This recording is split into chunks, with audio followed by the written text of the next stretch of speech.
اللہ اللہ اللہ اللہ۔ تمرین نمبر 5، اور اس کتاب میں جو ہمارے سامنے ہے صفحہ نمبر ہے 29۔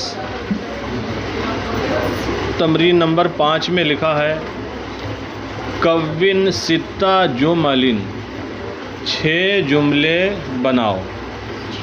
کون 6 جمل، 6 مانے 6، جمل جملہ کی جمع ہے۔ کون 6 جمل، 6 ایسے جملے بناؤ تشتمل کل واحدۃ منها علی فاعل، جن میں سے ہر ایک فاعل پر مشتمل ہو، جن میں سے ہر ایک۔ دیکھیں فاعل کا بیان چل رہا ہے، کس کا بیان چل رہا ہے؟ فاعل کا بیان۔ تو آپ سے کہا جا رہا ہے کہ 6 ایسے جملے بنائیے جن میں سے ہر ایک جملہ فاعل پر مشتمل ہو، یعنی فعل فاعل والی ترکیب ہونا چاہیے، مبتدا خبر والی نہ ہو، جن میں سے ہر ایک جملہ فاعل پر مشتمل ہو۔ کتنے جملے بنانا ہے؟ 6 جملے بنانا ہے۔ آگے اور قید ہے وَيَكُونُ الْفِعْلُ مُضَارِعًا فِي الثَّلَاثِ الْأُولَى، وَيَكُونُ الْفِعْلُ، اور فعل ہونا چاہیے ہو مضارعًا مضارع، اور فعل کون سا ہو؟ مضارع ہو، فی الثلاث الاولی، پہلے والے 3 میں۔ کتنے جملے بنانا ہے؟ 6۔ ان میں سے پہلے والے 3 میں فعل مضارع ہو، فعل مستقبل بھی وہ امر بھی نہ ہو، ماضی بھی نہ ہو، بلکہ مضارع ہو۔ وَمَاضِيًا فِي الثَّلَاثِ الثَّانِيَةِ، اور دوسرے 3 میں فعل ماضی ہو، اور دوسرے 3 میں فعل۔ تو معلوم ہوا کہ 6 ایسے جملے بنانا ہے جن میں سے ہر ایک جملہ فاعل پر مشتمل ہو، لیکن پہلے 3 جملوں کے اندر فعل مضارع ہونا چاہیے، اور آخر کے 3 جملوں میں فعل ماضی ہونا چاہیے۔ تو آسان سی بات ہے، آپ 3 جملے فعل فاعل والے بنائیں اور فعل ان میں مضارع ہونا چاہیے۔ جیسے کہ آپ کہہ سکتے ہیں یصلی زید علی النبی، یصلی زید علی النبی، زید نبی کریم صلی اللہ علیہ وسلم پر درود پڑھتا ہے، زید نبی کریم علیہ السلام پر درود پڑھتا ہے۔ کہہ سکتے ہیں آپ یقرأ التلمیذ، شاگرد پڑھ رہا ہے، شاگرد پڑھ رہا ہے۔ یدرس الاستاذ، یدرس الاستاذ، استاذ سبق پڑھا رہے ہیں، استاذ سبق یا درس دے رہے ہیں۔ تو یہ 3 جملے ہو گئے۔ آپ ان کے علاوہ بھی جملے بنا سکتے ہیں، پھر آخر کے 3 جملے جو ہوں ان میں فعل ماضی ہو، جیسے حج زید یا حج عمر، عمر نے حج کیا۔ اعتمر علی، علی نے عمرہ کیا۔ اور قرأ عثمان، عثمان نے پڑھا۔ یہ 3 جملے ہو گئے جن میں فعل ماضی تھا، یا اس کے علاوہ بھی آپ جملے بنا سکتے ہیں۔ 6 جملے بنانا ہے۔ بات سمجھ میں آ گئی؟ پھر ہے تمرین نمبر 6۔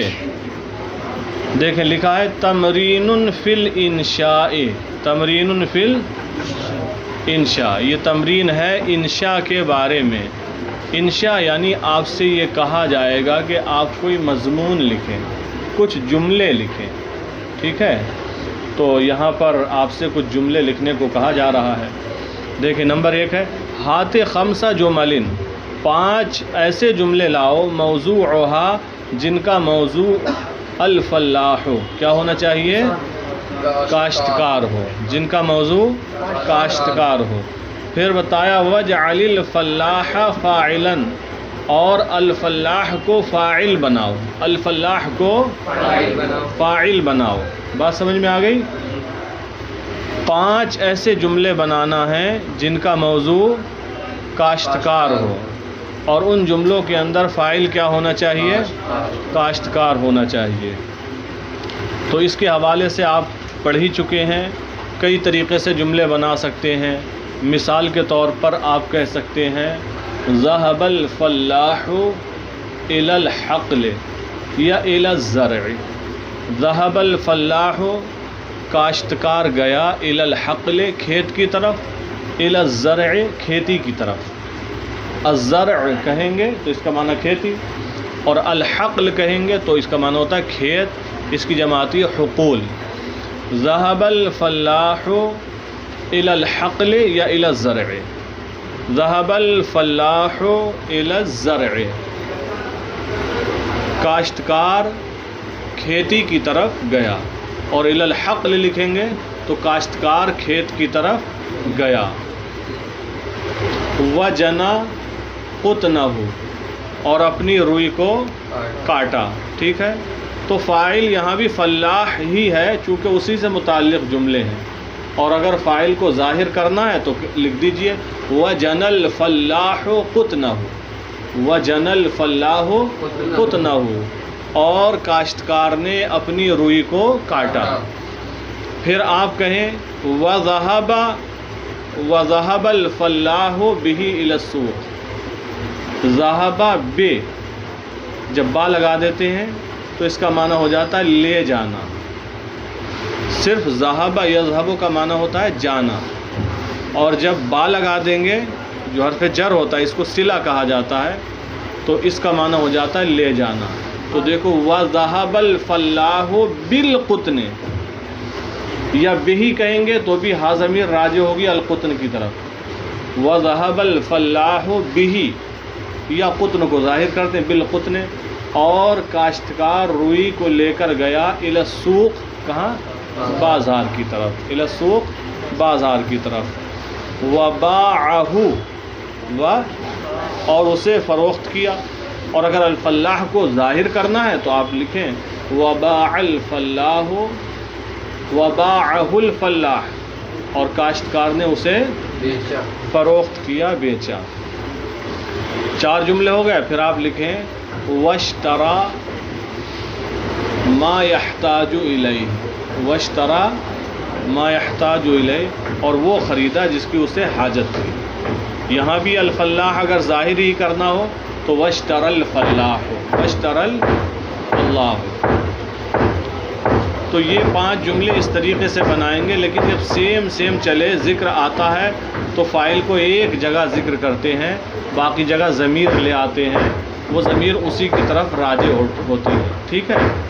جبکہ ہر ایک میں وہی فاعل بن رہا ہے، ایک ہی مضمون چل رہا ہے، اور اگر کہیں رد و بدل ہوتا ہے، چینجنگ ہوتی ہے، تو پھر اس میں کچھ تبدیلی کی جاتی ہے، ٹھیک ہے۔ 5 جملے ہو گئی ہے۔ یہ 5 تو ہم نے بطور مثال ذکر کر دی ہیں، آپ ان سے بدل کر بھی بنا سکتے ہیں، یا کچھ ان میں کے لے کر کچھ اور بھی بنا سکتے ہیں۔ بہرحال 5 جملے بنانا ہے، کس موضوع پر؟ الفلاح کے موضوع پر، اور الفلاح ہر جملے کے اندر فاعل ہونا چاہیے، یا فاعل کی طرف لوٹنے والی ضمیر ہونا چاہیے۔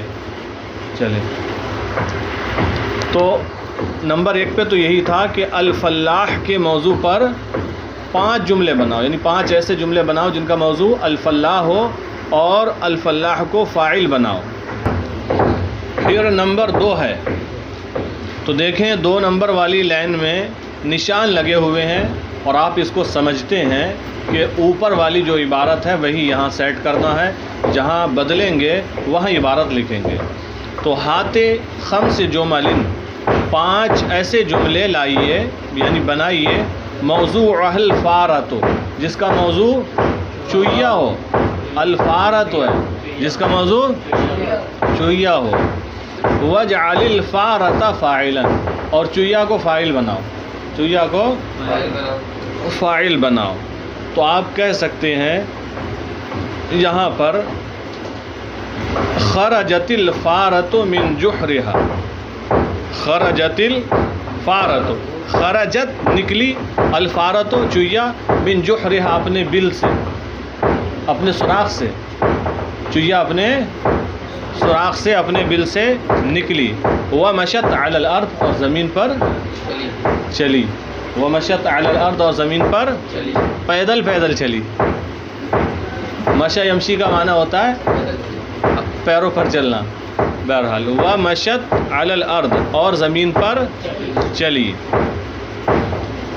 فرأت الاسد واقعا فی شرک. فرأت اور یا واو لے لو. ورأت اور دیکھا. اگر فاعل ظاہر کریں تو وہی آئے گا الفارت, یا ضمیر لوٹا دیں تو ورأت اور دیکھا الاسد شیر کو. واقعا فی شرکن جال میں پھنسا ہوا, اور شیر کو جال میں پھنسا ہوا دیکھا. ٹھیک ہے. فقطعت الحبل تو چوہیا نے رسی کو کاٹا. تو چوہیا نے رسی کو کاٹا.